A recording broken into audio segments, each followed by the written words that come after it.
네, 기독교의 핵심 단어들에 대해 살펴보고 있습니다. 자, 오늘은 죄인이라고 하는 단어에 살펴보려고 합니다. 이 죄 또는 죄인이라고 하는 단어를 살펴봐야 이제 구원 또는 은혜 뭐 이런 단어들로 넘어갈 수가 있지요. 죄 문제에 대한 것들이 뭔지 명확하지 않다면 구원이라고 하는 단어도 의미가 없습니다. 뭐 죄가 없는데 무슨 구원이 필요하겠어요, 그죠? 아무것도 잘못된 게 없는데 구원이라고 말하는 건 무의미하죠. 그래서 우리가 이 기독교는 구원에 대한 종교인데, 결국 구원에 대한 종교인데, 구원이 무엇인지를 이해하기 위해서는 반드시 먼저 이해해야 될 것이 있는데 죄의 문제예요. 이 죄라고 하는 게 뭔가, 왜 성경은 우리를 죄인이라고 하는가, 이 죄와 죄인이라고 하는 단어가 정확하게 이해가 돼야 구원이라고 하는 것이 무엇인지를 이해할 수가 있지요. 뭐 죄가 없는데 구원이라고 하는 게 무슨 의미가 있겠어요? 구원받아야 될 필요가 없는데, 그렇지요? 그래서 죄라고 하는 것이 이제 구원을 이해하기 위한 가장 중요한 어떤 초석입니다. 그리고 이 죄라고 하는 것이 이해가 돼야 은혜로 구원하신다고 하는 은혜라고 하는 단어도 무슨 말인지 이해할 수 있게 됩니다. 그래서 이런 이제 우리가 기독교 핵심 단어들을 계속 살펴보고 있는데, 우리 아마 다음 주나 다다음 주에 이제 구원, 은혜 이런 주제들을 살펴볼 텐데, 그러기 위해서 죄가 무엇인지에 대해서 오늘은 살펴보려고 합니다. 아마 이 죄인이라고 하는 단어는 교회를 안 다니시는 분들을 가장 불편하게 만드는 단어 중 하나일 겁니다. 그렇죠? 당신 죄인입니다. 이 얘기 듣기 싫어서 사람들이 굉장히 거부감을 느끼기도 하고, 또 교회에 대해서 공격적으로 나오기도 하고 하는 단어가 죄인이죠. 그래서 이 죄인이라고 하는 단어만 사용하지 않으면 그냥 착하게 살고 다른 사람들 섬기고 살고 이러면 좋겠는데, 이 교회에 나오면 죄인이란 말을 쓴단 말이에요. 자존심이 상하기도 하고 뭐 약간 불편하지요. 그래서 아마 모르긴 몰라도 투표를 해보면, 안 믿는 사람들 사이에 투표해보면 교회에서 뺐으면 좋겠는 가장 그런 단어 몇 개 뽑으라고 그러면 분명히 탑5 안에 들 거예요, 죄인이란 말이. 자, 그런데 이제 문제는 뭐냐면 성경은 분명하게 이것을 선포하고 있다는 거예요. 오늘 본문에도 보시면 모든 사람이 죄를 범하였다는 거예요. 모든 사람이 죄를 범하였다는 거예요. 그럼 뭐 이 구절만 있는 것이 아니고 오늘 여러 구절을 살펴볼 텐데, 성경은 끊임없이 사람들에 대해서 죄인이라고 선포를 합니다. 모든 사람은 죄인이란, 단 한 사람의 예외도 없이 죄를 범하였다는 거예요. 그래서 하나님의 영광에 이르지 못했다는 거예요. 자, 이 하나님의 영광이라고 하는 단어는 무슨 뜻이냐면, 영광이라고 하는 단어의 히브리적인 의미는 반사한다 이런 뜻이에요. 반사하다. 그러니까 거울이 이렇게 사람의 모습을 반사하잖아요. 이걸 영광이라는 그 단어의 뜻이, 영어 단어는 reflect라고 하는 단어가 히브리어의 영광이라고 하는 단어예요. 그래서 이 뜻은 뭐냐면 하나님의 어떤 속성을 반사하는 걸 영광이라 그러는 거예요. 그러니까 하나님의 어떤 크고 위대하심이 창조 세계 속에 이렇게 반사되어 있어. 그래서 큰 산이나 어떤 웅장한 산이나 넓은 바다를 보면, 와, 하나님이 정말 크시구나 이런 느낌을 받을 때, 그걸 이제 하나님의 영광이라는 단어를 사용할 수 있다는 거죠. 또 사람 가운데도 하나님의 어떤 속성들을 우리 삶 가운데 나타날 때, 그래서 예수님이 십자가를 지셨지요. 그건 뭐냐면 하나님은 사랑이신데, 어떤 사랑이세요? 자기의 생명을 희생하기까지 사랑하시는 이 하나님의 속성이 예수님의 십자가 사건 안에 투영돼 있지요. 그래서 이것이 하나님께 영광이다라고 하는 말을 표현한다는 거지요. 그래서 이 영광이라는 단어는 뭐냐면 하나님의 속성이 반사되어 있다, 하나님의 속성이 투영되어 있을 때 이걸 영광이라 그래요. 그런데 사람은 원래 하나님의 형상으로 지음받았다 그랬거든요. 그래서 창세기 1장에 보면 사람 안에는 가장 명확한 하나님의 영광이 나타나 있었어요. 뭐 산과 들과 이런 데 나타나는 영광은 비교할 수 없는 하나님이 어떤 분이신가 하는 것이 가장 명확하게 투영되어 있는 것이 사람이었어요. 그래서 사람은 당연히 하나님의 영광을 드러내고 있었어야 돼요. 그런데 죄로 말미암아, 모든 사람이 죄를 범함으로 말미암아 어떻게 됐다고요? 하나님의 영광에 이르지 못했다는 거예요. 그래서 우리가 지금 살고 있는 이 세상은 하나님의 영광에 이르지 못한 세상이라는 거예요. 그러니까 뭔가 하나님이 창조하신 거에서 변화 또는 왜곡이 일어났다는 거예요. 왜 그런 거 있죠, 여러분? 이 플라스틱으로 이 만든 그릇 같은 것들이 뜨거운 불에다 달궈지면 이렇게 왜곡돼가지고 삐뚤삐뚤 이상한 모양이 되잖아요. 그렇듯이 사람이 원래 창조한 모양대로 있는 것이 아니고 죄로 말미암아 뭔가 삐뚤삐뚤하게 이게 왜곡이 일어났다는 거예요. 그것이 지금 우리가 보고 있는 세상인데, 사람들은 이것이 그냥 정상적인 세상이라고 생각을 하지만, 왜? 거기서 태어나서 그것만 보고 자랐으니까. 그렇지만 성경은 선포하기를 이게 절대로 정상적인 모습이 아니라는 거예요. 원래 이렇게 지음받은 게 아니라는 거야.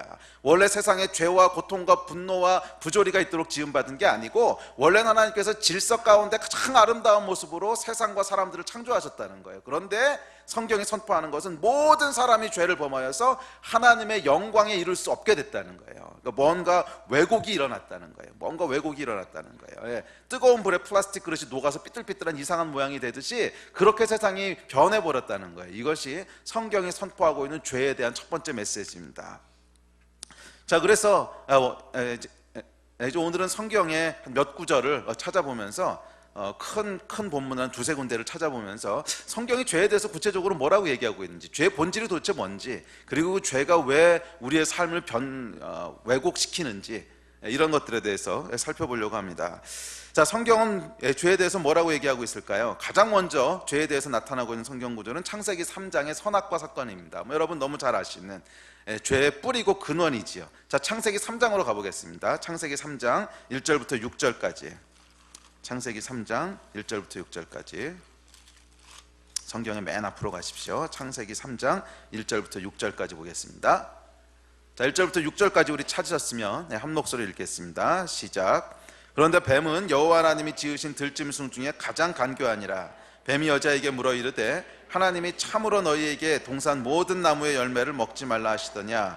여자가 뱀에게 말하되 동산 나무의 열매를 우리가 먹을 수 있으나 동산 중앙에 있는 나무의 열매는 하나님의 말씀에 너희는 먹지도 말고 만지지도 말라. 너희가 죽을까 하느라 하셨느니라.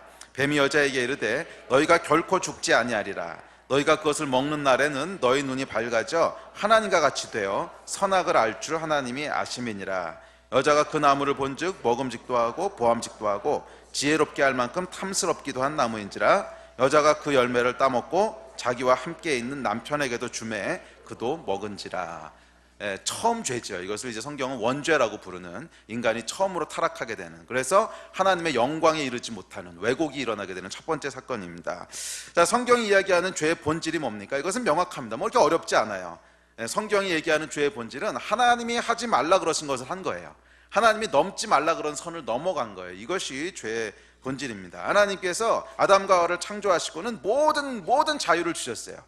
이 에덴 동산에다가 많은 나무 열매들, 그리고 풍성한 자연들, 아름다운 것들 다 만들어 놓으시고는 마음껏 누리라고 하셨어요. 하나도 금하신 것이 없었어요. 그런데 딱 한 가지만 금하셨어요. 이건 절대 넘어가면 안 돼. 너희가 뭐든지 다 해도 되는데 이건 절대로 넘어가면 안 돼. 저기 동산 가운데 있는 나무 열매 있지? 그 열매는 절대 따먹지 마. 그거 따먹으면 죽을 거야. 이 말씀을 하시므로 딱 하나만 금해 놓으셨어요. 그래서 이것이 하나님이 인간에게 주셨던 명령이었습니다. 그런데 죄는 뭐냐면 인간이 이 명령을 지키는 것을 싫어했다는 거예요. 그래서 그 선을 넘어갔다는 거예요.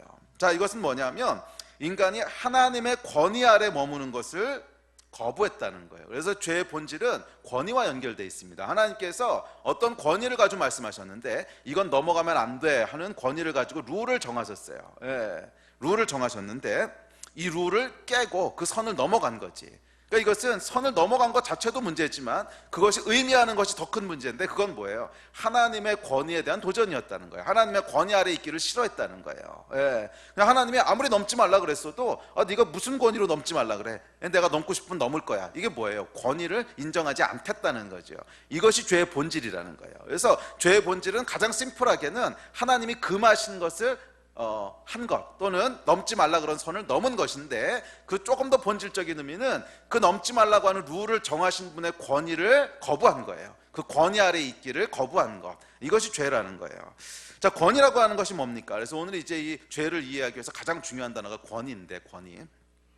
자, 권위라고 하는 것은 상식적으로 권위라고 하는 정의를 보면 무엇이 옳은 것이고 무엇이 옳지 않은 것인지를 결정하는 능력입니다. 이게 권위죠. 그래서 어떤 사람에게 권위가 있어, 그건 뭐예요? 그 사람이 이걸 결정할 만한 자격이 있어, 이런 뜻이죠. 그래서 권위를 뭐 사회에서 부여한 권위든지 아니면 돈이 주는 권위든지 아니면 뭐 힘이 있어서 권위가 있든지, 하여간 권위의 근원은 뭔지 모르겠지만 권위가 있다 그랬을 때 무슨 말이에요? 어떤 것을 결정할 자격이 있다, 이런 말이죠. 그래서 이것이 옳은 것이고 이것은 그른 것이고, 이것은 해야 될 것이고 이건 하지 말아야 될 것이고, 이것을 결정할 수 있는 권위. 그러니까 사장은 뭐예요? 그 자기 회사에 대한 권위가 있죠. 왜? 그 자기 회사를 자기가 세웠고 자기가 오너니까. 그래서 이 권위가 있는 사람은 해야 될 일, 하지 말아야 될 일들을 결정할 수 있는 자격이 있습니다. 그래서 사원들한테 아침 몇 시까지 출근해, 룰을 정하면 그 권위에 의해서 룰이 되지요.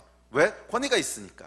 이게 권위라는 거예요. 그래서 권위는 무엇이 옳은 것이고 무엇이 그른 것인지, 어떤 일을 해야 되고 어떤 일을 하지 말아야 될 건지를 결정할 수 있는 자격 또는 능력을 권위라고 합니다. 근데 권위의 두 번째 요소는 뭐냐면 이렇게 정한 룰을 강제할 수 있는 능력이 있어요. 권위예요.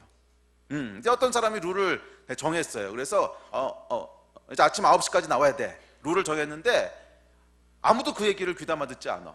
그리고 9시까지 안 나와도 아무런 문제가 없어. 그러면 그건 뭐예요? 권위예요, 아니에요? 권위가 아니지. 그냥 한번 해본 말이지. 권위가 되기 위해서는, 그것이 룰이 되기 위해서는 그 룰을 지켜야만 하는, 지키지 않으면 안 되는, 그것을 강제할 수 있는 어떤 능력이 있어야 그것이 권위가 된다는 거예요. 그래서 권위에는 반드시 두 가지 요소가 있어야 됩니다. 무엇이 옳은지 그른지, 무엇을 해야 되는지 말아야 되는지를 결정할 수 있는 자격 또는 능력이 있어야 되고요. 두 번째는 그 결정한 것을 그 권위 아래에 있는 사람들이 지켜야만 하는, 안 지키면 안 되게 하는 어떤 강제하는 능력이 있어야 된다는 거예요. 그것을 권위라고 부릅니다. 자, 권위에 대해서 이해가 되세요? 자, 성경이 이야기하는 죄는 뭐냐면 인간이 하나님의 권위를 벗어났다는 거예요. 인간이 하나님의 권위를 벗어났다는 거예요. 어떻게? 하나님이 하지 말라고 그어놓으신 선을 넘음으로. 이것이 죄의 본질이라는 거예요. 선악과 안에 여러분 뭐 이상한 독소나 무슨 이상한 어떤 화학적 물질이 들어있어서 그걸 먹는 순간 우리 안에 확 독이 들어가지고 죽게 되고 아니면 이상한 능력이 생기고, 그런 백설공주의 사과가 아닙니다. 선악과 나무는 뭐냐면 그냥 나무예요. 그냥 나무. 동산 중앙에 있는 어떤 나무야. 그거 아니었어도 상관없어. 중요한 건 뭐냐면 너희는 하나님의 권위 아래에 있어야 된다. 왜? 내가 창조자다. 내가 이 세상을 만든 자고 내가 이 세상의 룰을 결정한 자다. 그러므로 너희는 삶을 살되 내가 허용한 범위 안에서, 그 룰 안에서 살아야 된다. 그 징표로 뭐예요? 나무 하나를 정해놓으신 거예요. 저걸 따먹지 마라. 저걸 따먹는다고 하는 것이 의미하는 게 뭐냐? 그것은 내 권위 아래에 있지 않겠다고 하는 것을 네가 의미하는 거다. 그렇게 하신 거예요. 이것을 명확하게 이해하고 있었어요. 아담과 하와도. 그래서 선악과가 꼭 나무가 아니어도 상관없어요. 그냥 바위를 하나 이렇게 지정하시면서 저 바위에는 절대 앉지 마라, 이렇게 해서도 똑같아요. 선악과가 의미하는 것은 뭐냐면 그 안에 어떤 독이 들어있는 백설공주의 사과가 아니고, 선악과가 의미하는 것은 하나님의 권위를 의미하는 거예요. 사람은 하나님의 권위 아래서 살아야 된다는 거예요. 하나님이 정해놓으신 선 안에 있어야 된다는 거예요. 이 선을 벗어나면 안 된다는 거예요. 넘으면 안 된다는 거예요. 자, 이것이 하나님의 권위입니다. 자, 잠깐 물 좀 마실게. 이거 어저께요, 황사가 심했나 봐요. 미세먼지가 계속 물이 막히더라고. 안 그러세요? 오늘도 그런데. 자, 그래서 이 성경이 이야기하는 죄의 본질은 뭐냐면 하나님이 정해놓으신 선을 넘은 것인데, 그것은 하나님의 권위를 벗어난 거예요. 자, 우리 사람들이 또는 우리가 흔히 죄라고 하면 거짓말, 뭐 살인, 간음, 뭐 사기치고 이런 것들을 생각합니다. 이게 죄인가요? 맞습니다. 이것도 성경이 죄라고 얘기합니다. 로마서로 한번 가보겠습니다. 로마서 1장 28절부터 31절. 로마서로 가보십시오. 로마서 1장 쭉 뒤로 가세요. 창세기부터 로마서로 가려면. 자, 로마서 1장 29절부터 보면 이렇게 기록하고 있습니다. 29절, 30절, 31절. 자, 읽겠습니다. 시작. 곧 모든 불의, 추악, 탐욕, 악의가 가득한 자요, 시기, 살인, 분쟁, 사기, 악독이 가득한 자요, 수군수군하는 자요, 비방하는 자요, 하나님께서 미워하시는 자요, 능욕하는 자요, 교만한 자요, 자랑하는 자요, 악을 도모하는 자요, 부모를 거역하는 자요, 우매한 자요, 배악하는 자요, 무정한 자요, 무자비한 자라. 성경은요, 이런 것들이 죄라는 거예요. 맞습니다. 우리가 상식적으로 생각하는 죄, 성경이 분명히 죄라고 얘기합니다. 거짓말하는 거 죄고요, 사기치는 거 죄고, 악독을 도모하는 거, 악한 일을 계획하는 거 죄고, 다 죄라는 거예요. 자, 그런데 이 죄들이, 이 죄가 죄인 이유는 하나님이 정해놓으신 선을 넘어갔기 때문에 죄라는 거죠. 하나님께서 거짓말하면 안 돼, 살인하면 안 돼. 그래서 여러분 잘 아시는 십계명에 보면 살인하지 말라, 딱 이렇게 선을 정해 놓으셨잖아요. 그런데 이 선을 넘어갔기 때문에 죄라는 거죠. 넘어갔기 때문에 죄라는 건데, 그것보다 더 근본적인 뿌리가 있습니다. 이 선을 왜 넘었냐는 거예요. 이 선을 넘어가서 그것이 죄가 되긴 했는데, 이 선을 왜 넘었냐는 거예요. 그것은 이 선을 정해 놓으신 분의 권위를 인정하지 않기 때문에 넘은 거죠. 만약 이 선을 정해 놓으신 분의 권위를 인정한다면 넘지 않았겠지. 그래서 성경은 맞아요. 죄는 선을 넘어가는 게 죄예요. 그래서 하나님이 정해놓으신 삶의 테두리들이 있어요. 우리 하나님은 우리의 목자시고 우린 양이라 그랬어요. 양의 울타리가 있다는 거지. 근데 이 울타리를 그냥 넘어가면 이게 죄라는 거예요. 그 테두리 안에 있어야 되는데, 이런 죄들이 나오는 구체적인 이유는, 근본적인 이유는, 구체적인 죄들은 뭐 여러 가지가 있을 수 있어. 사기치는 거, 간음하는 거, 거짓말하는 거, 살인하는 거, 뭐 부모를 공경하지 않는 게 다 죄인데, 이런 구체적인 죄들이 나오는 뿌리는 뭐예요? 하나님의 권위를 인정하기 싫은 거지. 하나님의 권위를 인정하지 않는 것, 이게 죄라는 거예요. 그래서 방금 읽으신 29, 30, 31절 바로 전 구절에 뭐라고 얘기했나 한번 보세요. 1장 28절 1장 28절 같이 읽을까요? 시작. 또한 그들이 마음에 하나님 두기를 싫어하며 하나님께서 그들을 그 상실한 마음대로 내어버려 두사 합당하지 못한 일을 하게 하셨으니, 사람들이요 이런 뭐 추악하고 그다음에 뭐 탐욕하고 악의가 가득하고 시기하고 살인하고 분쟁하고 사기치고 이거 다 하는데, 이걸 왜 한다는 거예요? 28절에 보면 그 시작이 그 마음에 하나님 두기를 싫어했다는 거예요. 그것은 하나님의 권위를 인정하기 싫었다는 거야. 그 마음에 하나님을 인식하기가 싫다는 거야. 그래서 하나님이 뭐라고 말씀하셨든 간에 내 마음에 하나님을 두기가 싫어, 그분을 인식하고 살기가 싫어, 의식하기가 싫어, 그냥 내가 원하는 대로 살래. 이해가 되세요?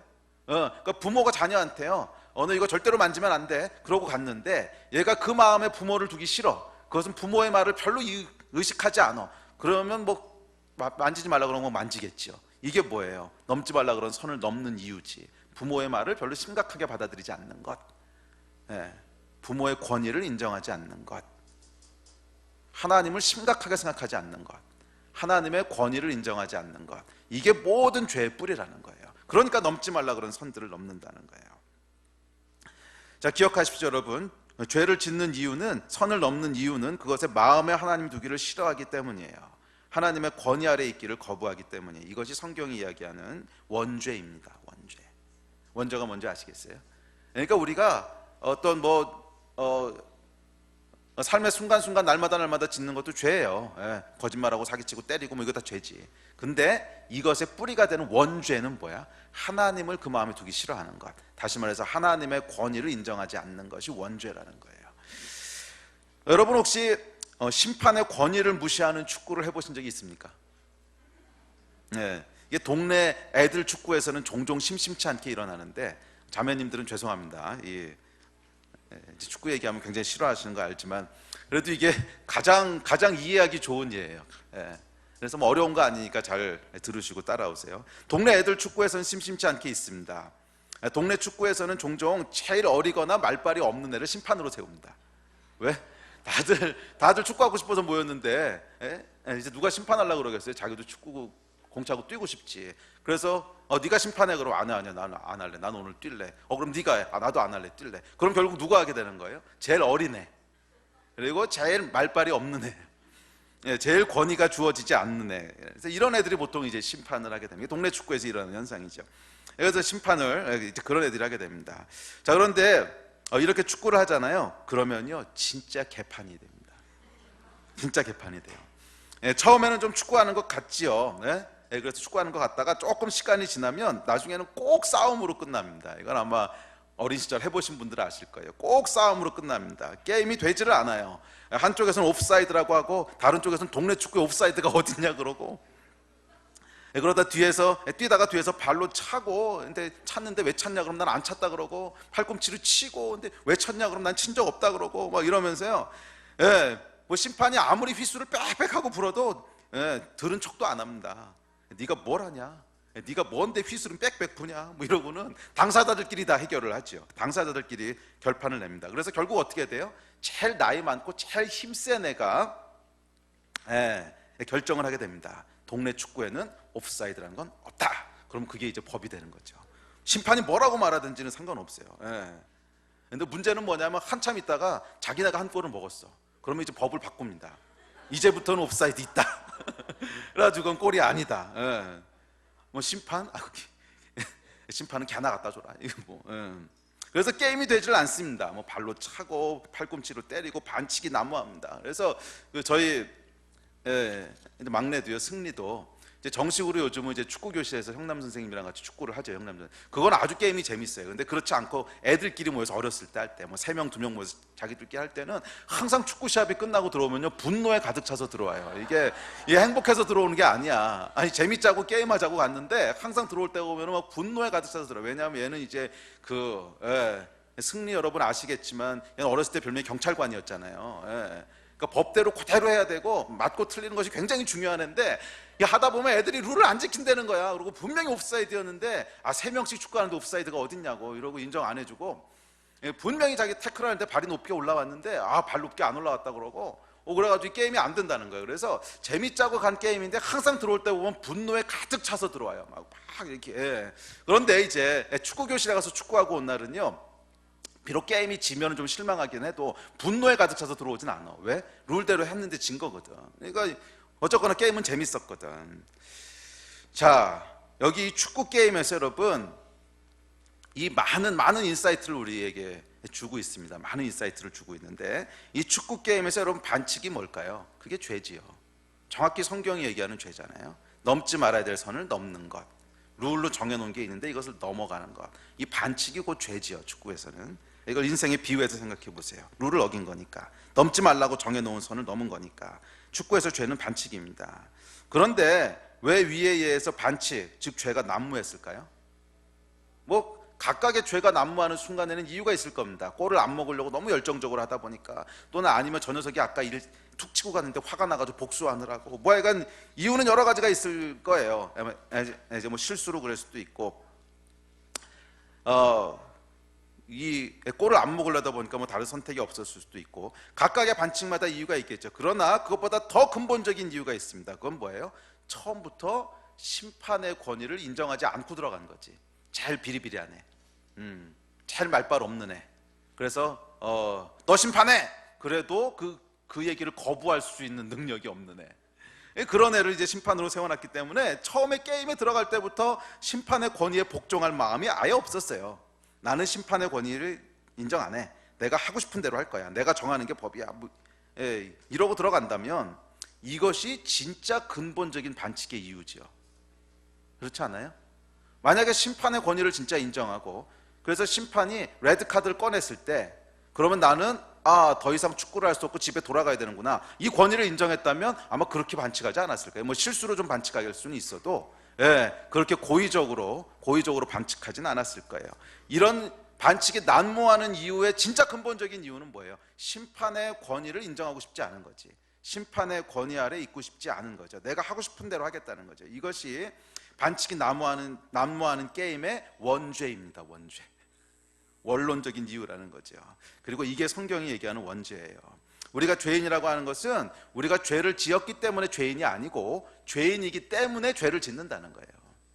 선을 넘었기 때문에 죄가 된 게 아니고, 심판의 권위를 인정하지 않겠다고 하는 죄인이기 때문에 계속 선을 넘어가는 거라는 거예요.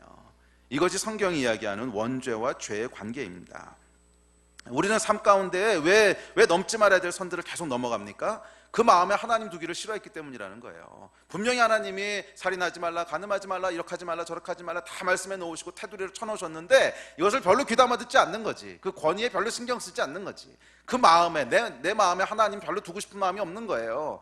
그러다 보니까 넘지 말아야 될 선들을 계속 넘어가는 거죠. 그러므로 여러분, 이 넘지 말아야 될 선을 계속 넘어갔기 때문에 죄인인 것이 아니고, 실제로 우리 안에 하나님의 권위를 별로 신경 쓰지 않는 원죄, 이것을 이제 죄인이라 그랬거든. 이 죄인이기 때문에 계속 선을 넘어가는 거라는 거예요. 이해가 되십니까? 심판의 권위를, 어차피 쟤는 비리비리한 애야, 내가 제 권위에는 절대 휩쓸을 불든 말든 삐 하든 말든 내가 수틀리면 그냥 다르게 틀 거야. 옵사이드 없다 그랬다 있다 그랬다 할 거야. 이 원죄가 있기 때문에 계속 넘어가는 거거든, 그 선을. 자, 이것이 성경이 얘기하고 있는 죄 또는 원죄입니다. 그렇기 때문에 이 게임을 하는 동안 반칙은요 이미 예견돼 있습니다. 이건 피할 수가 없어요. 이거는 숙명이고 운명이에요. 왜? 심판의 권위를 인정 안 하고 들어갔기 때문에 이미 여기서는 반칙은 절대로 피할 수 없고 예견되어 있는 숙명이에요. 숙명. 자, 마찬가지로 우리 원죄가 왜 숙명인가?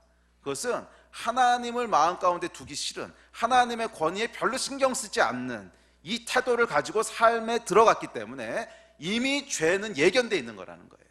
이미 죄는 피할 수 없는 거라는 거예요. 이미 죄는 운명적인 거라는 거예요. 왜? 하나님의 권위를 신경 쓰지 않는데 당연히 이 선을 들락날락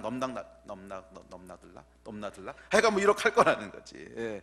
그래서 여러분, 모든 사람이 죄를 범하였고 죄를 피할 수 없는, 이것이 원죄라는 거예요. 예. 그러면 여러분, 하나님의 권위를 마음에 두지 않는 인간에게는 죄는 숙명적이에요. 피할 수가 없어요. 예. 죄라고 하는 것은 이게 넘나들락 하는 거 말이야. 예. 하나님의 권위를 마음에 두지 않는 정도가 아니고 그분이 정해놓으신 인생의 룰이 무엇인지조차 잘 모르잖아요. 뭐 죄는 피할래야 피할 수가 없습니다.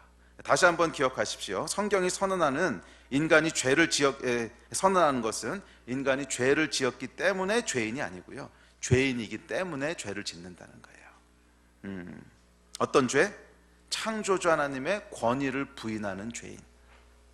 이것이 오늘 다루고자 하는 죄인의 가장 핵심적인 거예요.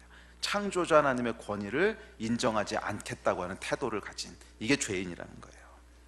자, 그런데 이 권위의 문제는요, 반드시 질서와 연결이 됩니다. 권위는 질서와 연결이 되는데, 심판의 권위를 무시한 축구 게임은 무질서하게 되죠. 무질서가 난무합니다. 그 결과 재미있어야 될 축구 게임이 마음만 상하고 몸도 다치고 그렇게 되죠.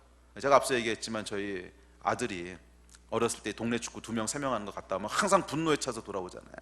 그래서 엄마한테 막 이제 투정을 부리면 엄마가 좀 들어주다가 나중에는 화를 냅니다. 그럴 거면 가지 마. 사모님은 이렇게는 말을 안 해요. 그럴 거면 가지 마. 다음부터는 이렇게 아주 부드럽게 얘기하는데, 자, 하여간 이제 못 참으면 나중에 그러는 거죠. 처음에는 아이고 그래, 그 녀석이 나쁜 녀석이네, 그건 당연히 옵사이드인데, 뭐 이러다가 계속 이렇게 투정을 부리면 그럴 거면 가지 말라고. 예.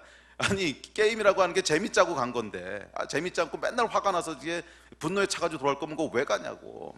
자, 여러분, 하나님께서 우리 인생을 창조하실 때요, 재밌으라고 창조하신 거예요. 그래서 하나님이 만들어 놓으신 운동장의 이름이 기쁨이잖아. 에덴이 기쁨이라는 뜻이거든. 에덴 동산, 기쁨의 동산을 만들어 놓으시고 사람을 그 안에 만들어 놓으신 다음에 뭐든지 다 누리라 그랬어요. 뭐든지 재밌고 기쁘고 행복하고 이러라고 만들어 놓으신 거예요. 근데 그러려면 뭐가 있어야 된다고? 심판이 있어야 돼. 질서가. 하나님이 정해 놓으신 질서들이 있어요. 그것은 하나님이 창조해 놓으신 세상을 가장 잘 누리기 위한 가이드라인들이야. 이거는 이렇게 해야 재밌게 누릴 수 있고, 그다음에 너희가 부부로 결혼해서 가정을 이루고 살 거지, 그러려면 그건 내가 디자인한 거거든. 요렇게 요 룰을 지켜야 그것을 충분히 누릴 수가 있어. 가이드라인이라는 거예요. 룰을 주셨다는 거예요. 왜? 창조하신 분이니까. 이렇게 살아야만 너희가 재밌고 행복하다는 거야. 그런데 문제는 사람들이 이 권위를 벗어나기 시작했어요. 그럼 어떤 결과가 생길까? 아까 심판 없는 축구 결과가 되는 거죠. 개판이 되는 거죠. 원래 하나님이 창조하신 재미는 하나도 누릴 수 없게 되는 거예요. 왜? 개판이니까.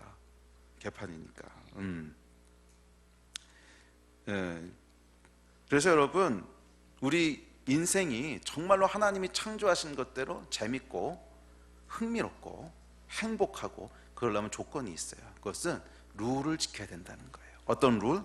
창조하신 분이 정해놓으신 룰. 어떤 룰? 우리가 이것을 맥시멈 잘 누릴 수 있도록 가이드해주는 가이드라인의 룰. 결혼했을 때는 부부와 이렇게 살아야 돼. 배우자 이외에 다른 이성을 이렇게 만나거나 불륜하면 안 돼.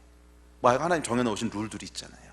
이 룰을 지킬 때, 그때 하나님이 창조해 놓으신 이 게임, 뭐 게임이란 표현이 조금 어색하긴 한데, 그래도 우리 인생을 축구 게임에 비유한다면 이 게임의 그 재미를 맥시멈 느낄 수 있다는 거예요. 누릴 수 있다는 거예요.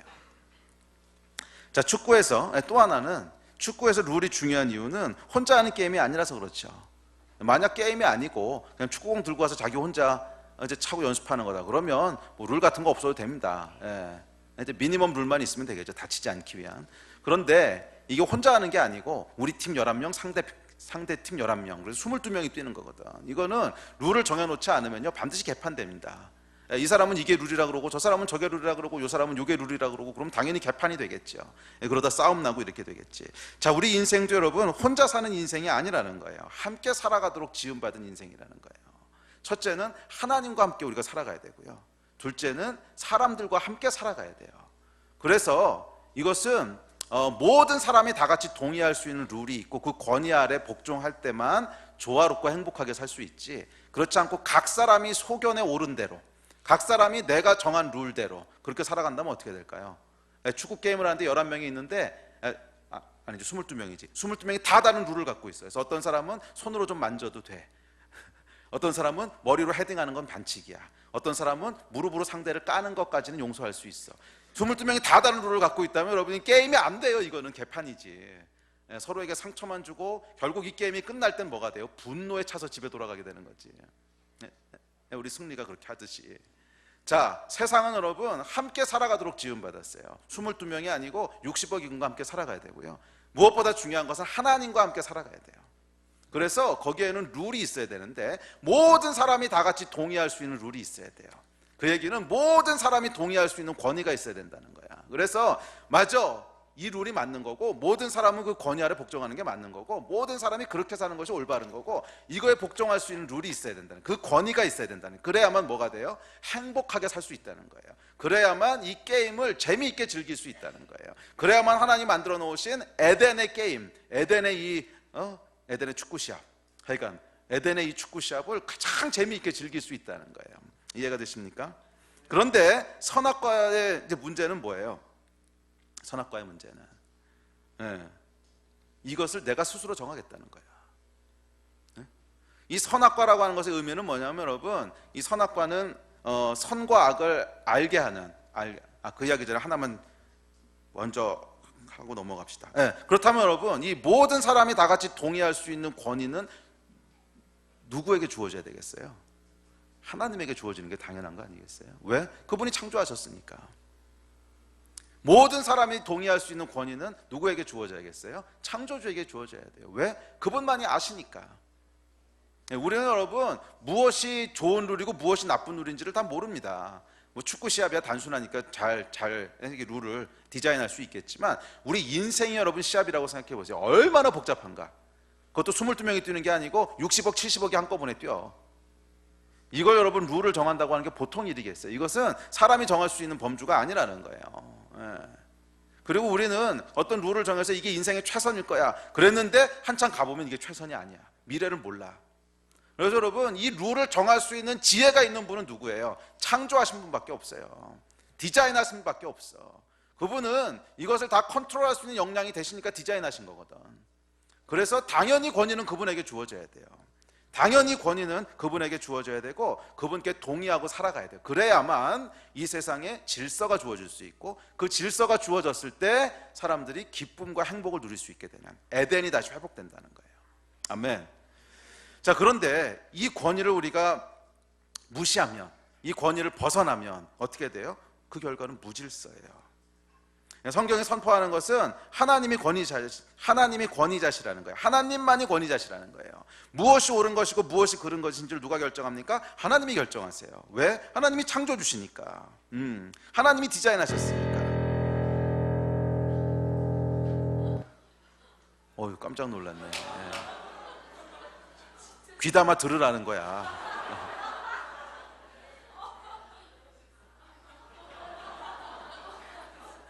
근데 왜 저음이 눌렸을까? 어디까지 했지? 자, 이 권위가 누구에게 주어져 있어요? 하나님, 우리를 창조하시고 디자인하신 분. 그런데 창세기 3장에서 사건이 터지지요. 아담과 하와가 나도 룰을 만들겠다고 나선 거예요. 나도. 왜 하나님만 룰을 정하시냐? 나도 룰을 만들겠다. 여러분, 선악을 알게 한다는 것은 우리가 선과 악에 대한 지혜가 없었는데 이걸 먹는 순간에 빵 하고 지혜가 생겨서 어떤 선과 악을 분별하게 된다는 뜻이 아니고요. 그런 의미도 일부 포함되어 있지만 히브리적인 안다라고 하는 의미는 뭐냐면 이 선과 악을 내가 결정하겠다는 의미예요. 무엇이 선한 것이고 무엇이 악한 것인지를 나도 결정하겠다. 왜 하나님만 선과 악을 결정하느냐? 왜 하나님만 또 좋은 것 나쁜 것이 무엇인지를 결정하시느냐? 나도 결정하겠다. 선과 악을 스스로 결정하겠다는 것이 선악을 안다는 의미거든요. 선악과의 의미는 뭐냐면 무엇이 좋은 것이고 무엇이 나쁜 것인지, 무엇이 해야 되고 무엇이 하지 말아야 되는 것인지 이것을 스스로 결정하겠다고 하는 것. 이게 선악과예요. 그렇게 결정한다고 하는 것은 다시 바꿔 말하면 뭐야? 결정권자인 권위를 내가 벗어나겠다는 것. 그 권위 아래 있지 않겠다는 것. 이제는 내가 결정하겠다는 것. 이게 선악과라는 거예요. 그래서 하나님께서 선악과를 따먹었을 때, 야담과 선악과를 따먹었을 때 권위를 벗어난 인간들에게 결국 하나님의 권위 밖으로 나가도록 하세요. 에덴 동산에서 나가도록 하시지. 그래서 이제 스스로 자기가 알아서 살도록 놓아두시죠. 자, 이게 뭐예요? 아까 로마서에서 읽었던 그 마음에 하나님 두기를 싫어하며 상실한 마음대로 내어버려 두사. 왜? 권위를 벗어났으니까 내어버려 둔 거예요. 그랬더니 막 선을 넘나들더라는 거야. 합당치 못한 일을 하게 되었으니. 그러면서 추악, 불의, 살인, 시기 쭉 나오는 거지. 자, 이게 성경이 얘기하는 죄이고요. 그리고 이것이 선악과 또 로마서가 얘기하고 있는 성경이 얘기하는 죄입니다. 하나님의 권위를 벗어났다는 거예요.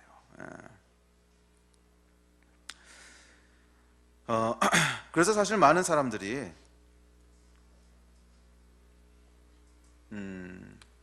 이 원죄라고 하면 아담과 하와가 죄를 졌는데 왜 내가 그 죄값을 치러야 되나 이렇게 오해하시는데, 아담과 하와가 죄를 졌기 때문에 원죄라 그런 게 아닙니다. 아담과 하와 이후로 태어난 모든 사람들이 하나님의 권위에 별로 신경 쓰고 있지 않기 때문에 원죄라 그러는 거예요. 솔직하게 생각해 보세요, 여러분. 예수 믿고 거듭났기 전까지 뭐 하나님의 권위에 신경 썼어? 안 썼잖아. 별로 그거 신경 안 쓰고 뭐가 최선의 삶일까 내가 그토록 막 연구했잖아. 네가 스스로 다 결정하겠다고 한 거잖아. 아담과 하와가 권위를 벗어났기 때문에 우리에게 저주가 내려온 게 아니고요, 우리도 다 똑같이 그 마음에 하나님 두기를 싫어하고 있다는 거야. 그래서 신약에 보면 바울이 아담과 하와가 선악과를 따먹었음에 라고 표현하지 않고 그 마음에 하나님 두기를 싫어하며 모든 사람이 다 그렇다고 일반화시킨 거예요. 이해가 되세요? 그렇잖아요. 여러분도 예수 믿기 전까지 하나님 신경이나 썼냐고. 그냥 내가 살고 싶은 게 뭐가 제일 좋은 거야, 돈이나 많이 벌자 뭐 이래가지고 여러분 다 이제 갔던 거 아니에요.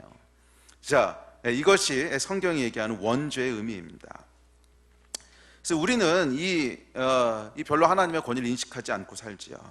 그러면서 또 그게 뭐 어때서 이렇게 가볍게 생각할 수도 있지만, 앞서 축구 경기 기억하십니까? 권위를 인정하지 않을 때 그게 뭐 어때서 내가 결정하고 살면 개판된다는 거예요. 케이오스가 된다는 거지.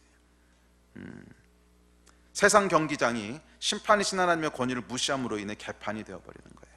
그래서 재미있고 신나야 될 인생 경기가 분노와 고통으로 가득 차게 되어버리는, 의견과 의견이 충돌함으로 전쟁이 나고 넘지 말아야 될 선을 넘음으로 재앙이 되고, 뭐 환경오염, 핵 사용, 뭐 동성애, 뭐 이런 것들. 이것이 여러분 지금 우리가 살고 있는 세상이지요. 여러분은 권위 아래 있으십니까? 이것이 성경이 던지는 메시지예요. 이것은 권위로 찍어 누르겠다는 것이 아니고 질서와 행복을 위한, 하나님이 창조하신 대로 살기 위한 어떤 필요 조건이라는 거예요. 여러분의 삶에는 질서가 있고 행복이 있으십니까? 그러려면 권위 아래 있어야 되는데 권위 아래 있으십니까? 권위 아래 있으신 여러분 되시기를 주의 이름으로 축복합니다. 자, 권위의 두 번째 요소가 있습니다. 권위가 질서를 주고 그 질서의 결과 재미와 행복을 주기 위한, 근데 이것이 이제 권위인데, 질서를 주고 그 질서를 따라가서 행복과 어떤 기쁨을 주기 위한 게 권위인데, 이 권위가 권위로서의 역할을 감당하려면 첫째는 룰을 잘 정할 수 있는 지혜가 있어야 되죠. 앞서 얘기했죠. 그래서 룰이라고 정해놨는데 보니까 이게 굉장히 불합리한 룰이야. 그럼 게임이 재미없어지고 더 막 이상해지겠지. 그래서 이 잘 정할 수 있는 지혜가 있어야 돼요. 이 지혜가 있는 자가 권위자가 돼야 되는데, 세상의 지혜는 누구에게 있어요? 하나님에게만 있지요. 왜? 하나님이 창조하시고 디자인하셨으니까. 그래서 룰을 정할 수 있는 분은 하나님 뿐이에요. 사람은 못 정해요. 왜? 내일 일도 모르는데. 내일 일도 내가 어떻게 될지 모르는데. 그래서 새옹지 마른 얘기가 나왔잖아. 모른다 이거잖아. 무엇이 좋고 무엇이 나쁜 건지를 정할 수가 없어. 그런데 권위가 질서와 행복을 주기 위해서는 권위로서의 역할을 하려면 두 번째 요소가 필요합니다. 그것은 지혜와 플러스 뭐가 있어야 되냐면, 이것을 집행하도록 할, 강제하도록 할 능력이 있어야 돼요. 앞서 말씀드렸듯이 이 권위가 말이에요. 룰을 정했는데 아무도 그 룰에 신경을 안 써. 그러면 있으나마나한 권위지. 이건 권위가 아니에요. 권위는 룰을 정하고 그 룰을 집행할 수 있는 능력이 있어야 돼요. 그러니까 쉽게 얘기하면 이 국가가 권위가 있는 것은 입법부에서 법을 만들지만 동시에 그것을 집행할 수 있는 공권력이 주어져 있지. 행정부에, 사법부에 주어져 있지. 그래서 권위가 주어지는 거죠. 만약 그냥 입법부만 있다면 권위가 주어질 수 없어요. 뭐 좋은 법을 만들어낼 수는 있지만 아무도 따르지 않을 텐데 뭐. 그런데 이것을 따르게 할 수 있는, 강제로 집행할 수 있는 공권력이 있지요. 그래서 이것을 어기게 되면 벌금을 물린다든지 더 많이 어기게 되면 감옥에 집어넣는다든지 뭐 이런 약간 그 강권력이 있기, 공권력이 있기 때문에 권위듯이 하나님의 법도 권위가 되기 위해서는 뭐가 있어야 돼요? 반드시 그 룰을 집행할 수 있는 어떤 능력, 그 일을 집행할 수 있는 어떤 권위가 주어져 있어야 된다는 거예요. 그래서 하나님께서는 이 죄에다가 죄 값을 정해 놓으셨어요. 죄의 삭을 정해 놓으셨어요. 이것을 성경이 죄의 삭 또는 죄의 값이라고 그러는데, 자, 그래서 앞서 읽으셨던 로마서 28장부터 31절까지 구절을 읽으셨는데 마지막 32절에 뭐라 그러는지 아세요? 32절 같이 한번 읽어보세요. 이게 마지막 결론인데, 자, 시작. 그들이 이 같은 일을 행하는 자는 사형에 해당한다고 하나님께서 정하심을 알고도, 그까지만 읽으세요. 그 뒤에 거는 뭐 다음 주도 살펴볼 테니까. 네, 그래서 하나님께서 정해놓으신 게 있다는 거예요. 이 같은 일을 행하는 자는 사형이라고 정해놓으셨다는 거예요. 죄의 값을 정하셨다는 거예요. 이해가 되십니까? 네. 왜냐하면 이걸 정해놓지 않으면 그것은 권위가 아니에요. 뭐 아무리 하나님 말씀하셔도 그냥 어겨도 그래 그냥 오늘 또 한번 어겼구나, 내일은 어기지 마, 그리고 그 다음날 또 어겨, 괜찮아, 그럼 이게 권위가 아니지. 그래서 하나님이 룰을 만드시고 권위자가 정말 되시려면, 근데 이 얘기하는 것이 조금 이제 어려울 수 있는 이유는 한국 사람들은 권위에 대한 상처들이 좀 있어서, 권위에 대한 상처들이 있어 권위라고 얘기를 하면 자꾸 부정적인 의미들이 떠오르는데, 권위는 긍정적인 것입니다. 좋은 거예요. 권위가 없으면 아까 얘기했지만 개판이 되는 거예요. 아무 권위도 없으면 결국 개판이 되는 거고 모든 사람이 분노와 고통으로 끝나는 거예요. 그래서 권위는 좋은 거예요. 근데 이 권위를 잘못 사용해서 이제 그 역기능 때문에 상처들을 받기도 하는데, 그것은 이제 타락한 인간이 잘못 사용한 거고, 권위라고 하는 것은 좋은 것입니다. 자, 그래서 하나님께서 이 좋은 권위가 권위로서의 역할을 하려면, 그래서 우리에게 질서를 주고 행복하고 기쁜 게임이 되게 하려면 뭐가 있어야 돼요? 레드 카드를 꺼내줄 수 있는 권위가 주어져 있어야 돼. 심판이, 최종적인 심판의 권위가 뭐예요? 레드 카드를 꺼낼 수 있는 거잖아. 이거 아니라면 사람들이 아무리 심판이 뭐라 그래도 신경 안 쓸 거예요. 옐로 카드 가지고도 안 돼요. 옐로 카드 2번, 3번, 10번 받아도 그냥 옐로 카드다. 그러면 까짓 거 몇 번 받고 그냥 반칙하지 뭐. 안 그래요? 옐로 카드를 10번 받아도 뭐 손해 볼 거 없잖아. 10번 받아도 퇴장이 안 돼. 그러면은 그냥 반칙 계속하면서 골 많이 넣어서 이기는 게 낫지. 이거는 이제 심판의 권위가 안 서요. 그런데 심판의 권위를 권위되게 하는 최종 종결자가 있어. 권위. 이게 뭐야? 레드 카드야. 이건 정말이에요, 여러분. 심판이 심판으로서의 권위를 갖게 되는 최종 종결자는 뭐냐면 레드 카드예요. 이 말 안 들으면 나가! 쫓아낼 수 있다는 거예요, 게임에서. 그래야지만 권위가 설 수 있어요. 나가고 나면 그 다음부터 심각해지는 거지. 왜? 우리 팀도 이제 인원이 부족해지고 자기는 더 이상 게임에 참여할 수 없어. 하나님께서 죄의 삭스를 사망이라고 정해놓은 것은 정확히 레드카드예요. 계속 그러면 나가! 그러니까 더 이상 이 게임판에 있을 수 없다는 거예요. 이게 하나님이 정해놓으신 룰이라는 거야. 이것은 여러분 죽이기 위해서 정하신 거야? 아니야, 살리기 위해서 정하신 거야.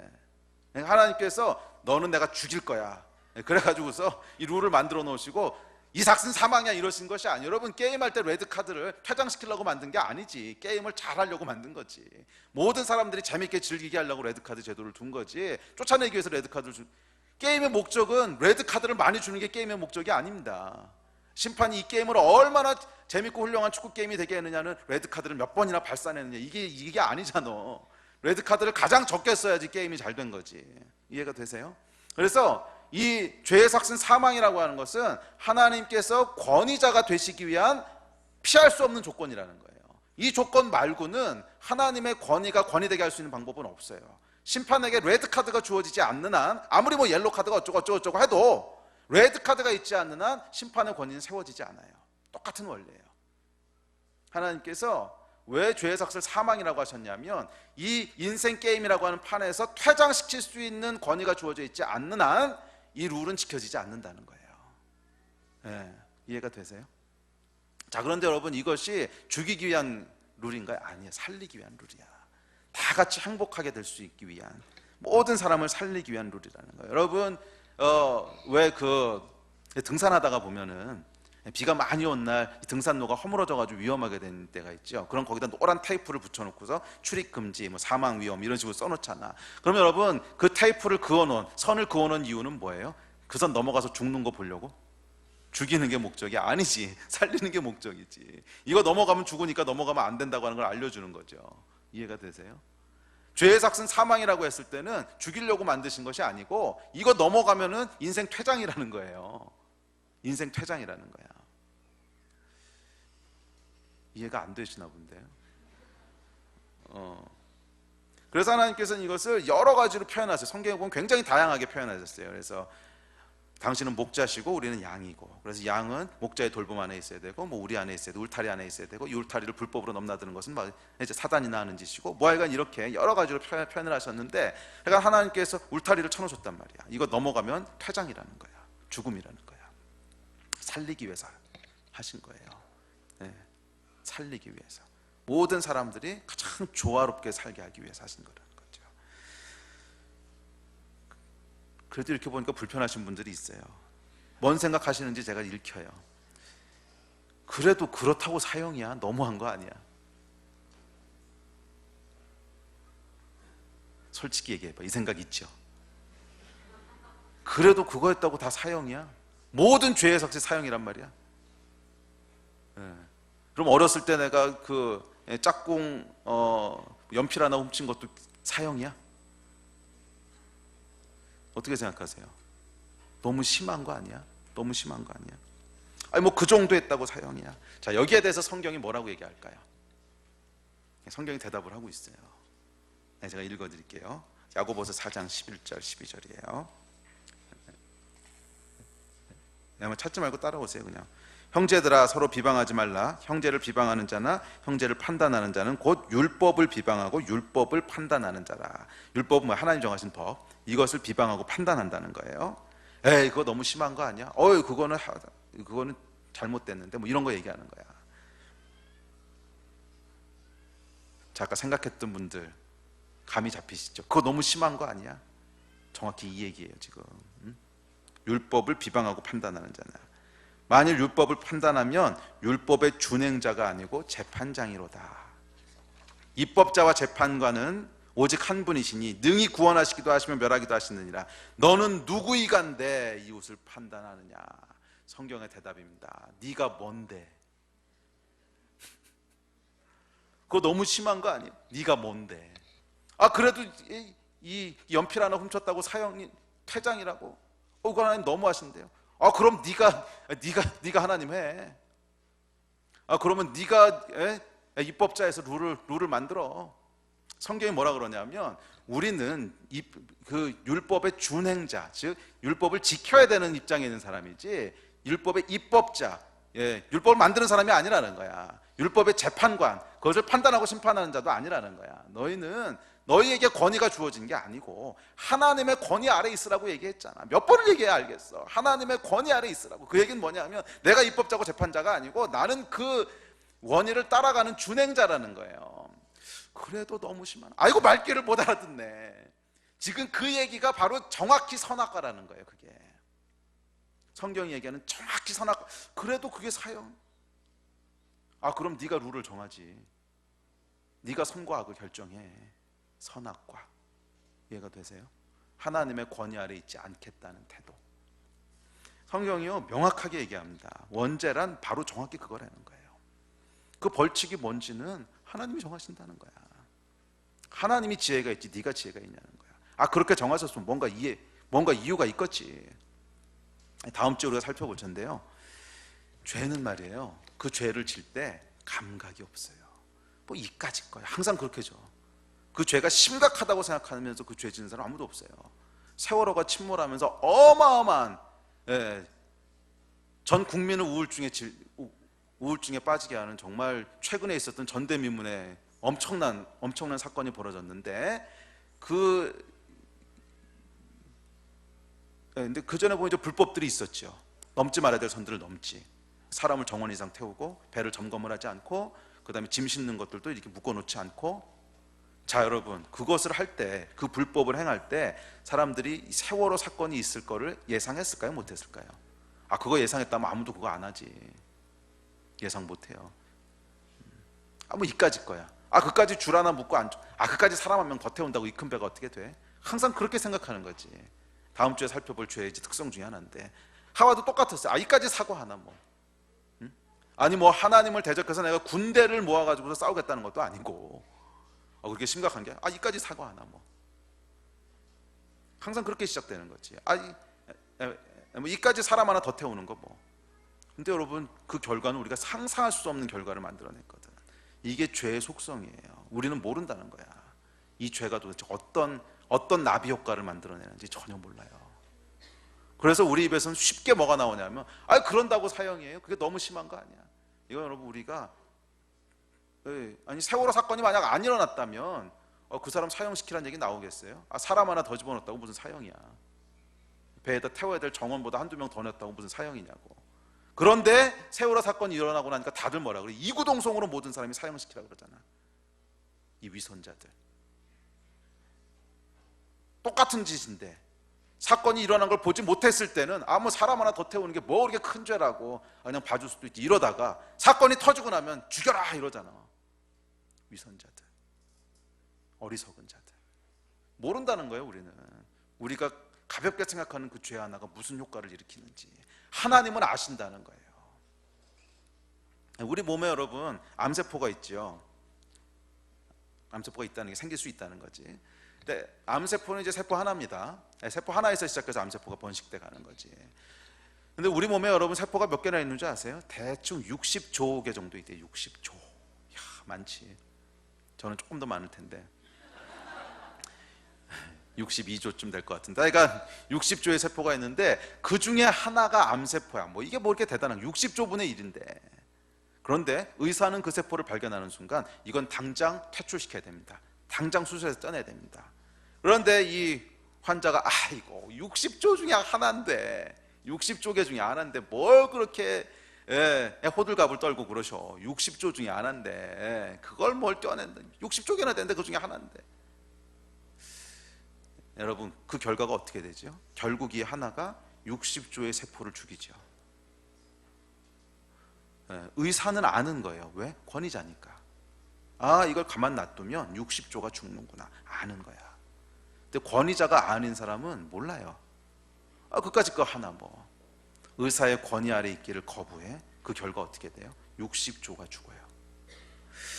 많은 사람들이 여호수아의 전쟁에 대해서 똑같은 의구심을 갖습니다. 그렇다고 가나안 사람을 다 진멸해? 다 죽여? 이거 너무한 거 아니야?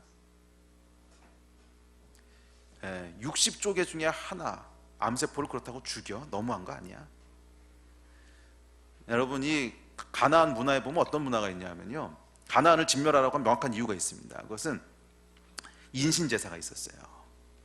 아이를 불태워서 제사로 드리는, 말룩에게 드리는. 그래서 여러분, 가나안 땅에 있는 사람들을 전멸했다고 합시다. 그 사람 몇 명인지 모르겠어. 한 10만? 100만? 오케이, 넉넉 잡아도 100만 명이라고 합시다. 그럼 100만 명을 죽였어요. 어떻게 100만 명을 죽여? 그런데 여러분, 인신제사라고 하는 것이 만약 그대로 살아남아서 계속 인류 문명 가운데 퍼져갔다면 그것 때문에 죽어야 될 아이의 숫자는 몇 명일까? 만약에 가나안 땅에 남아있던 음란한 문화가 있거든요. 이 제사를 드릴 때 이 창기하고 약간 성관계를 하면서 하는 굉장히 음란한 문화가 있는데, 이 문화가 그대로 살아남아서 계속 인류 문명 속에 퍼져간다면 어떤 나비 효과를 갖고 올까? 한 해에 여러분, 한국에서 낙태하는 아이의 숫자가 몇 명인 줄 아십니까? 적어도 태어나는 아이 숫자보다 많아요. 지금은 얼마인지 모르겠는데 2000년대 초반에 30만인가 40만인가 됐어요. 1년에 딱 10년이면 300만 명의 아이가 죽어요. 적게 잡아도. 가나안 사람 100만 명을 죽이는 거랑 300만 명이 죽는 거랑 어느 걸 선택해야 될까? 이것은 하나님께서 죽이는 것이 아니고 살리는 것에 대한 문제입니다. 100만 명을 살릴 것인가 300만 명을 살릴 것인가. 어차피 둘 다는 못 살려. 왜? 인간의 죄 때문에, 자기가 선택했기 때문에. 우린 이런 지혜가 없어요. 그것이 궁극적으로 어떤 나비 효과를 만들어내는지, 궁극적으로 얼마나 더 많은 사람을 죽이는지 우린 몰라.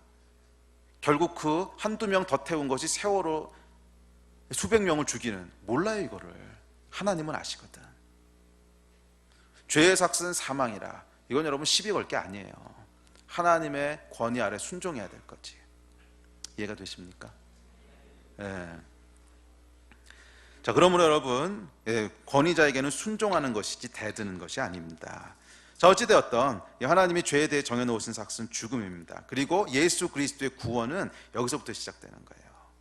구원이 뭐예요? 구원이라고 하는 것은 하나님의 권위 아래로 돌아가는 것을 구원이라 그래요. 하나님의 권위를 다시 인정하는, 그 마음에 하나님을 두는, 이걸 구원이라 그러는 거예요. 그래서 구원은 그래서 첫 번째 하나님의 살아계심을 인정하고 그분이 창조주라고 하는 것을 예배하는 것에부터 시작돼요. 예배하는 거예요. 아, 당신이 창조주이시고 당신이 하나님이십니다. 권위를 인정합니다. 여기서 시작해요. 두 번째, 구원은 반드시 이 두 번째 단계로 이어져야 돼요. 그건 뭐냐면 권위 아래 들어왔기 때문에 그분의 정해놓으신 룰대로 살기를 선택하는 거예요. 그 선을 넘어가지 않기로 선택하는 거예요. 하나님이 정해놓으신 방식대로 살기로 선택하는 거예요. 이것이 구원이에요. 그런데 이 한국교회 안에는 이 두 번째 파트가 좀 약했던 것이 사실인 것 같아. 그냥 하나님이 살아계신 걸 알고, 아, 그분이 하나님이신 걸 인정하고, 그럼 할렐루야 그러고 구원 끝. 아니요, 여러분. 인정했으면 그 권위 아래 들어와야 되는 거예요. 그냥 머리로 인정하고 말로 인정한다고 끝나는 것이 아니고, 구원이 진짜 구원이 되기 위해서는 하나님이 정해놓으신 룰 안으로 들어와야 되는 거야. 실제로 우리 삶이 그 권위 아래 굴복돼야 되는 거예요. 아멘. 성경을 읽고 배워야 되는 거예요. 왜? 알아야 되니까, 룰을. 그리고 성경의 말씀에 순종해야 되는 거예요. 왜? 권위 아래 들어왔으니까. 넘지 말라는 건 넘지 말아야 되는 거예요. 이것이 구원이에요. 아멘. 여러분들 가운데 이 구원의 능력이 회복되기를 축복합니다. 그래야만 뭐가 생기는 거예요? 질서가 생기고 삶의 재미와 흥미와 행복이 주어진다는 거야. 아멘. 이 구원을 이루신 여러분 되시기를 주의 이름으로 축복합니다. 권위에서 벗어난 것이 다시 돌아오는 거예요. 자, 그런데 이 둘 사이에 들어가야 될 중요한 한 가지가 있어요. 하나님을 인정하고 그 안에 순종하는데 그 사이에 들어갈 것. 그러면 예수 믿기 전에, 구원받기 전에 저지른 죄값은 어떻게 할 건데? 또 하나, 그렇게 결정했다고 해서 다시는 선 안 넘어갈 거야? 아, 실수로 넘어갈 수도 있잖아. 선수들이 여러분 심판의 권위를 인정해야 안 해요? 하지. 그렇지만 시합하다 보면 너무 흥분해가지고서 번칙도 또 하잖아. 이 둘 사이에 여러분 차이가 보이세요? 아예 심판을 인정하지 않는 동네 축구, 심판의 권위를 인정하지만 시합하다 보면 과열이 돼가지고 실수하는 것들. 아무리 권위를 인정해도 이런 증상들이 나타나거든. 인간이 연약하니까. 이건 어떻게 할 건데? 하나님은 모든 죄의 삭은 사망이라고 정해놓으셨는데, 그래서 거기에 하나님이 은혜라고 하는 단어를 집어넣으시는 거예요. 은혜. 우리 하나님께서는 정해놓으신 룰을 깨지 않으시는 분이세요. 이걸 깨면 큰일 나요. 깨면 큰일 나요. 왜냐하면 하나님께 정해놓으신 룰은 지구가 1년에 한 번씩 태양 주변을 도는 건데, 어느 날 지구가 이거 힘들다 쉬었다 가자 이러면 큰일 나는 거거든. 그럼 지구의 멸망이에요. 예. 하나님은 이 우주를 운행하는 분이세요. 이렇게 쉽게 생각하면 안 돼요. 하나님의 말은 변개치 않으세요. 변치 않으세요. 정해놓으신 것을 없이 하지 않으세요. 아예 그냥 없던 걸로 하자 이렇게 하실 수 없다는 거야. 그래서 하나님께서 죄값을 치르십니다. 어떻게? 자기가 직접 오셔서 치르시는 거예요. 인간의 몸을 입고 이 땅에 오셔서, 그분이 예수 그리스도신 거야. 그래서 우리가 치러야 될 과거에 지었던 모든 죄들, 오케이, 너희가 지금부터 권위 아래 들어오고 살겠다고 한 거 좋아요. 그럼 구원은 이루어졌어. 그렇지만 과거의 죄값은 어떻게 할 건데? 그리고 권위를 인정했다고 해도 시합하다 보면 흥분해가지고 가끔씩 실수하잖아. 이건 어떻게 할 건데? 그 죄값을 다 치르신 것이 예수 그리스도의 십자가라는 거예요. 이게 구원이고 은혜예요. 그래서 우리가 이 다음에, 그래서 누구든지 이 사실을 믿는 사람은 죄값이 다 사라졌다는 거야. 아멘. 이것이 은혜고 구속이에요, 구속. 그래서 우리가 이 다음에 죽어서 삶을 다 마치고 하나님 앞에 가면 심판대에 서겠죠. 그럼 하나님께서 심판을 하실 겁니다. 그때 하나님께서 우리의 죄목을 물으실 텐데, 죄목이 여러분 뭔지 아세요? 너 가만히 있어보자. 내가 어디다 써놨더라. 2015년 3월 22일 예배를 10분이나 늦게 왔네. 주차를 이거 어디다 한 거야 이거? 지옥! 뭐 이러실까? 이렇게 심판 안 하신다는 거예요. 기억도 안 하신다 그랬어요.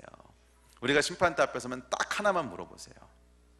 그래서 예수 믿었냐? 딱 하나만 물어보신다는 거예요. 왜?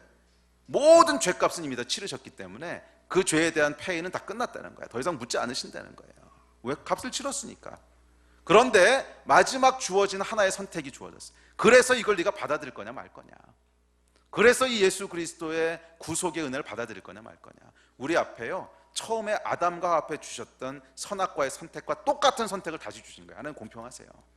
아담과 하와에게만 선악과 주신 게 아니고 두 번째 선악과를 우리에게 주셨는데 그 십자가야. 그래서 너는 십자가를 받아들일 건데 말 건데, 아담과 하와하고 똑같은 조건을 주신 거예요. 응? 너 이것을 순종할 건데 말 건데. 네? 그래서 과거에 있던 거는 다 하나님께서 끝냈었어. 뭐 좋아요, 이 아담과 하와의 원죄 때문에 내가 죄를 짓는 건 아니지만, 그래도 아이가 뭐 100보 1000보 양보해서 원죄 때문에 할 수 없이 죄를 졌다고 해. 그러면 하나님께서 그걸 다 무효로 만드셨다는 거예요, 십자가로. 그리고 우리한테 공평한 선택을 다시 주시는 거예요. 예수 그리스도의 십자가를 선택할 건데 말 건데, 이거 하나 물어보신다는 거예요. 아멘. 그러면 여러분 예수 믿으십시오. 그게 구원의 길이에요. 아니 왜 꼭 그걸 선택하라고 뭐 다른 구원의 길은 권위를 인정하라니까. 오늘 아무리 얘기해도 그럼 여러분들이 만드시든지 룰을, 하나님이 정해놓으신 법이에요. 예수 외에는 다른 구원의 길을 안 두셨다는 거야. 예수 외에는 다른 룰을 안 만드셨다는 거예요. 하나님이 정하신 룰이에요. 예수 믿고 구원받으신 여러분 되시기를 축복합니다.